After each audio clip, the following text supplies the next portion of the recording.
আজকাল চারিপাশে যা সিচুয়েশান, আমি একটা জিনিস ভীষণভাবে ফিল করি, ভালো থাকা, সুখে থাকাটা খুব ইম্পর্টেন্ট জীবনে।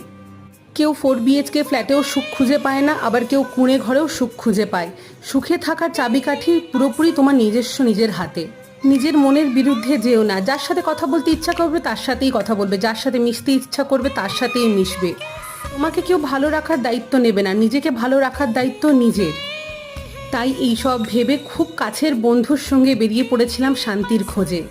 চলে গেছিলাম কর্ণগড় মন্দির, ভীষণ শান্তির একটা পরিবেশ। তারপরে চলে গেছিলাম অন্নপূর্ণা বলে একটা রেস্টুরেন্টে, খুব সুন্দর, সবাই মিলে আনন্দ করলাম, খাওয়া দাওয়া করলাম, ভীষণ গল্প করলাম। এই জিনিসগুলোই না জীবনে একটা সময় খুব দরকার হয়।